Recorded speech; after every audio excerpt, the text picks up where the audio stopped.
And so with this next guest that I want to bring on, the reason I love this guy when he was an intern, um, Gabe, how old were you when we did that podcast? The first time I met you, 8, I 19, 20, I think I was 21. Yeah. 21. You know, Yeah. a young pup at 21. Um, Dude was thinking so far out of the box.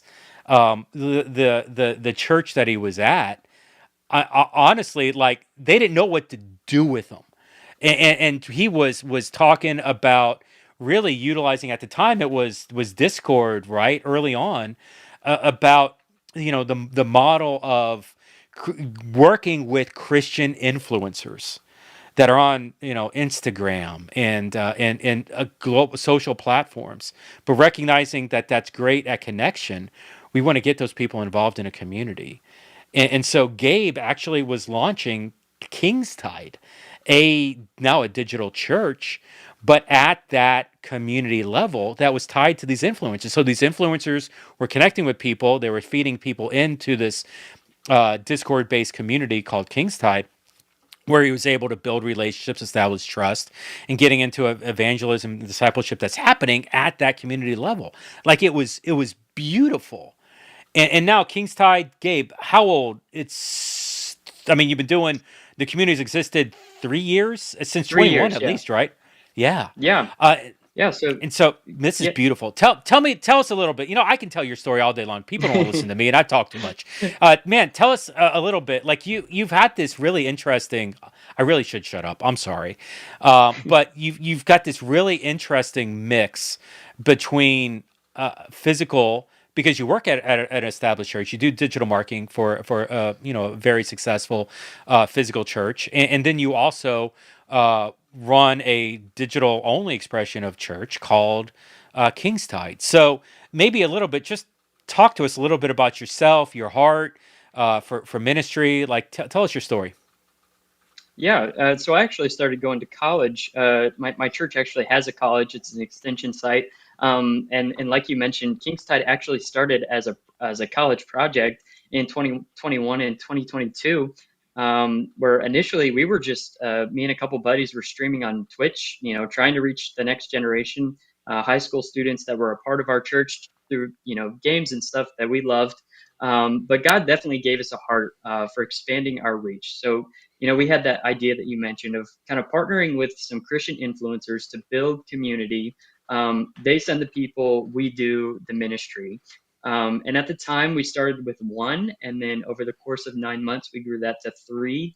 And we call those kind of white label communities. So they didn't have our name on them, they didn't have the church's name on them. They were the influencers communities, but we wanted to partner with them to do real ministry with those people and care for people. Some of these influencers were, people that may have just been posting kind of what I call feel good Christian content. Maybe it was Bible verses or, inspirational content to reach people for Christ.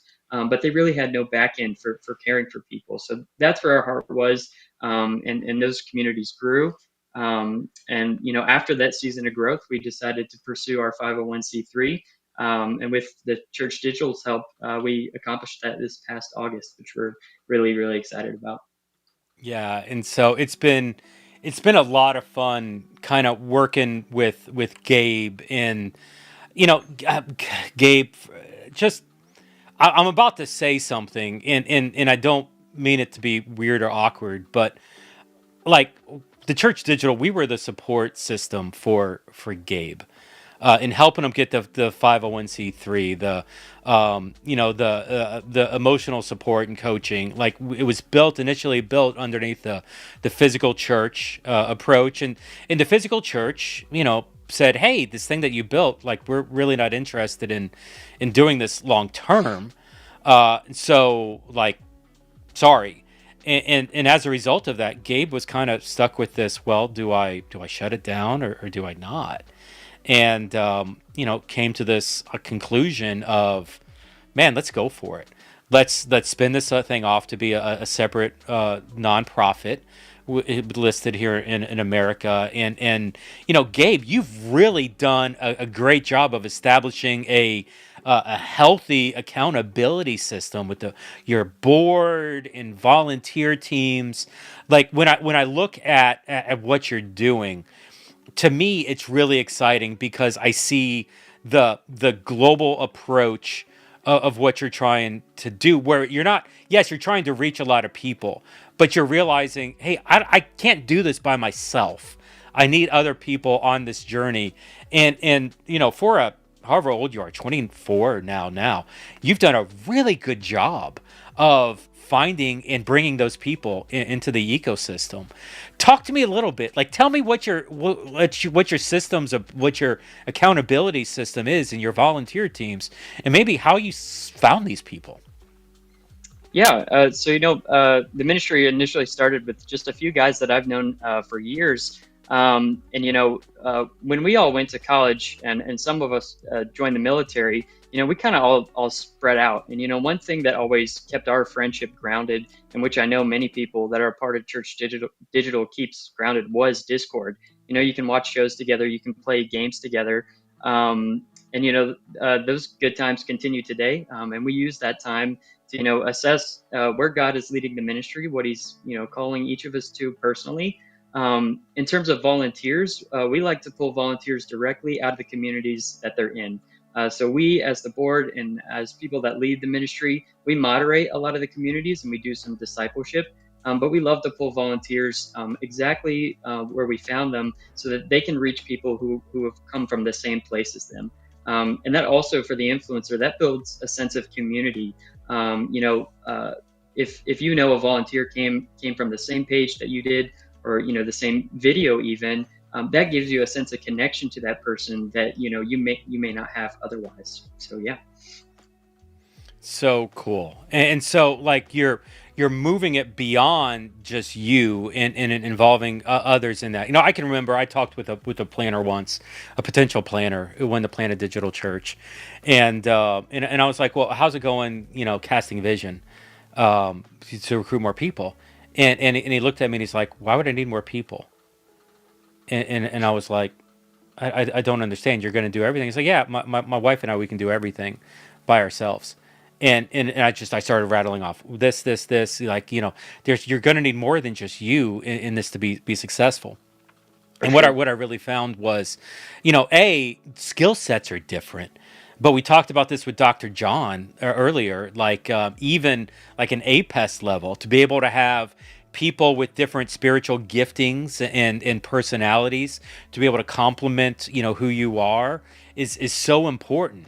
So at a skills level, at a spiritual level, even like at an organizational level, to be able to have, one of the things I love, and I was talking about this with Barbara Carnero earlier, like, I'm a type A person, like, apostolic. I'll muscle something through. I'm not afraid to throw down. But Barbara, throws that back at me, at times, and she's like, and so it's very often that we'll get into. I'm saying heated. I'm overstating, but we'll get into deep conversations where I see things one way and she sees it from a different perspective.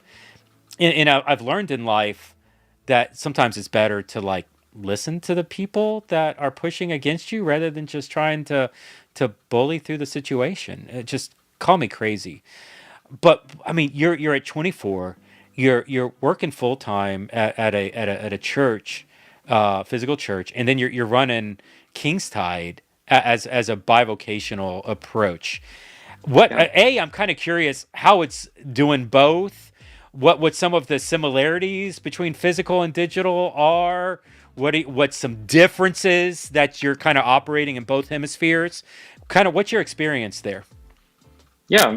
So, one of the strengths of digital hybrid that we have at the church is, digital hybrid can reach people on off weeks. You have people that attend every Sunday in person, but, sometimes they're on vacation. Sometimes, they may have work on a Sunday. So we get to reach those people on their off weeks. And it also provides a place for people to connect in person when they can. So we also have people that attend online, and I have stories in our Pastor Ryan has stories of, people who have watched online for years and then have flown in to be baptized in person at the church. Some show up without us even knowing. They're like, "Hey, I'm so and so from over here. You've seen my username. It's great to meet you guys. We're stationed out in the breezeway of the church, and it's great to meet those people when they come through." And some have even moved to Charleston as a result of our digital streams, which has been amazing. And then, digital has, I think, the strength of reaching people 24/7 is a big one that we've seen, as opposed to just a typical service live stream. So using a platform like Discord or like Slack or Facebook groups or WhatsApp that's well managed can be an open door for the Spirit just to reach the unreached, or even tap people at times that they can never see a typical service stream. I'll give our president Justin Philpott a shout out real quick. He was the one that joined the military. He's in the United States Marines, and he lives out in Hawaii. And actually, the time he moved out to Hawaii was perfect, because that gave Kingstide the ability to cover a lot more time zones than we would if we were all here on the East Coast. And it's funny, I'm wearing my Hawaii hat right now. But yeah, it just the ability to reach people on a scale like that is unmatched, and it was a real blessing for us. Yeah, it's interesting. Phantom saying in chat right now over on Twitch, people move to be nearby. That's amazing. I didn't know that part of the story. I don't think I realized that either. That's really cool. With digital, when I talk with leadership, oftentimes leadership teams will talk about, yeah, we want the people to be nearby, physical, and so like we don't want remote work. We discourage that, and honestly, I'm like, I can work with the best people on the planet, and they don't have to live in my neighborhood. I don't, Barb was talking about Barbara. She lives in Barcelona. She lives on the other side of the Atlantic. She's 6 hours in advance of me, and Yeah. so that's not a weakness. That's a strength. Talking about your guy that's in Hawaii. Man, what an opportunity! And for him now to be able to extend his ministry reach into the the Pacific Islands and in that region. What a just a beautiful chance.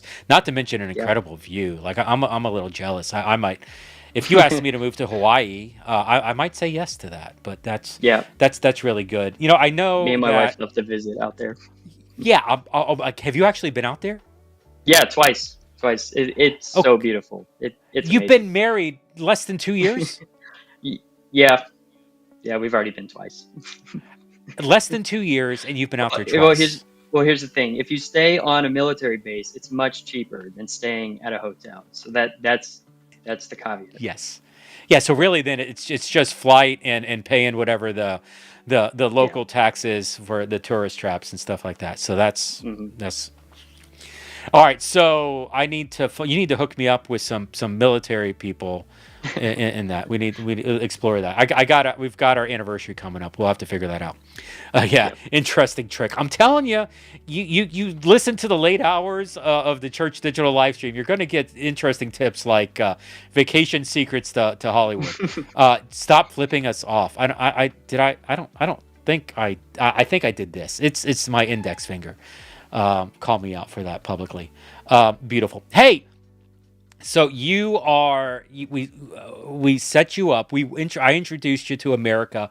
It was interesting. I was trying to get America. I'm watching the stream on YouTube. It was my index finger. I did not flick you off. It just happened over here. All right. So I set you up with my friend America over at Start Church. I was actually trying to get America on the stream, and it just didn't work out time wise. But Start Church is a partner of the Church Digital. It's actually helping the Church Digital get our 501c3 right now. I know they helped Leighton do one as well, and a number of other people and organizations through TCD. Maybe talk about some of your experience. What was that like working with Start Church and some of that as you're getting the 501c3? For sure.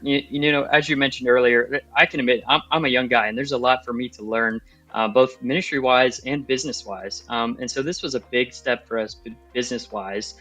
So Start Church was just an incredible educational experience for me. They did a fantastic job of, taking the process, becoming a nonprofit in the United States is not an easy process, but they did a great job of kind of laying out all the steps for me with limited business experience, and someone who's pursuing my business degree. That kind of helped me make sense of things as well. But even today, they follow up with me about critical things, to keep in mind. Just last week we filed our 990. It was a little delayed, but but that was something that they pursued after me and followed up with me.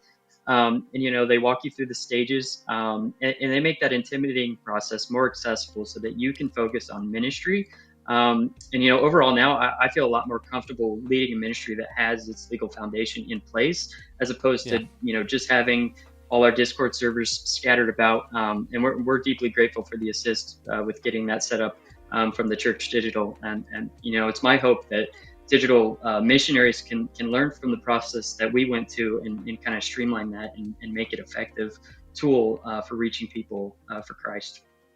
So good. Listen, as a guy who's literally has launched, I sat with my son the other day and counted all the companies and organizations that I've started over the past 25 years that I've operated in the church tech space, and it's a very long list. And even that, as a serial entrepreneur, the stuff that I know and the stuff that I don't know, even on the don't know side, is ridiculous. And having organizations like Start Church that understand the IRS code and what's at the state level and the IRS level and the 990. It's interesting. Our 990 is delayed too. And so knowing what that is and the responsibilities that you have to on that. And it's interesting. Our it's a confession hour 3 here for the Church Digital. Ours is delayed. And to be honest, it was because we did not have an organization like Start Church that was reminding us. It Yeah, was, we're going to handle that on our own. And the people that were smart enough to think, hey, we need to be doing our 990. We're not involved in the conversation. And the people that were managing and leading and that were responsible, they didn't know what a 990 was and that it was necessary. yeah, And so we're a little behind the eight ball towards that, but we're tackling it here very soon. Yeah, a 990. I feel bad for even talking about that in detail, but it's yeah, it's it's some of the nonprofit reporting that nonprofits have to do to the IRS in America. This is a American issue, but the larger picture with being a nonprofit, even at the global level, there's still some level of responsibility to report that up into the governing authorities. And so that's, to me, that's one of the reasons why. And I've got my board member Charlie's going to come on in a little bit. The chairman of the board, Charlie Barham, and we've had other boards on as well. 990 is not made up. I promise you, it costs way too much money to be made up. But the fact is that surrounding yourself with people that complement your strengths and that can challenge you, yeah, even at an individual level, at a board level, at a staff level, at a volunteer level, at a partner level. Find the people that make you better, and that's yeah, to give credit to you, man. You are incredibly smart and gifted. And you were saying things at 21 that blew me away. And some of the stuff that you're working on at 24, like I'm literally introducing my friends to you saying, you got to talk to this guy about what he's working on. And I think God's going to do some great things ministry wise through not only through King's Tide, but some of the other initiatives that you're working on to really for and what I love about you is you're doing this not to build your castle, but you're doing it for the kingdom. Like you're doing it for the right reasons, and that's so encouraging to me. But even with that, you're still, how can I surround myself with people that are okay making this thing bigger and better than me? Um, yeah. when Thank you when very much. I very much appreciate it. yeah, But yeah, when I love surrounding myself with people. I did a visit, to Jay just 2 weeks ago, to say hi and connect on all things digital. So it's great to make those connections, and you guys have really helped us Yeah. expand our reach and expand those connections. Jay, it's funny. Jay's going to be on later this evening, and I'll tell him it's a shout out. And to be honest, Jay has had that conversation, like that level of help for dozens, if not hundreds. Like that guy's been doing digital ministry for a decade plus, and has mentored a lot of us along that road. So that's really cool to see. Um, hey, what's the biggest challenge or obstacle you're facing right now as an Yeah, organization? yeah, right now financially, we don't have much overhead, but we're looking for ways to kind of translate what we do on Discord in a way to donors, that makes sense. One thing that I enjoy that I just touched on is consulting with other churches and other ministries to share our story and expand their impact, because that helps us explain what we do while we help them expand their reach. And so, we currently don't have any plans to hire anybody or take a salary or whatnot, but rather continue on the road that God has called us. And just in our spare time, we all work full-time jobs, so that's challenging as well. But use our spare time to make a difference. So yeah. Yeah. A lot of us are actually the majority of us by far, 95% of digital missionaries and digital pastors I know. If you're not working for an established church, 95% of you are bivocational.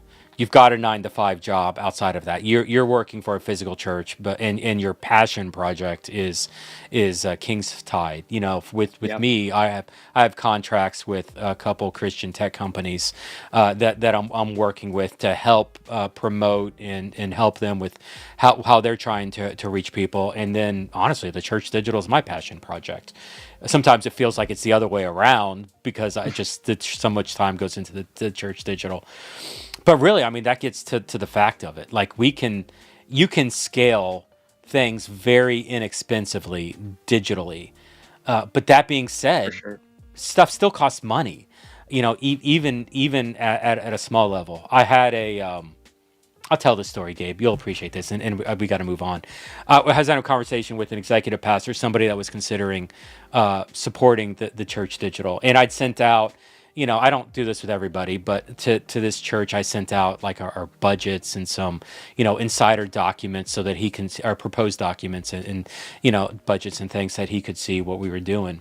And so I jump on this call with this guy, and he says, stuff does cost money, Jeffrey. 2024. I see that. That was good. So funny in Twitch. So I'm talking to this pastor, and I'm on this call, and he's got staff, and this guy knows me pretty well, executive pastor, and he's like, Jeff, man, I see you. You're all over the planet. You're traveling around, talking, doing stuff. Like you're this network. Like this stuff's incredible. What you've managed to build. And I'm reading your prospectus and your donor documents, your budget.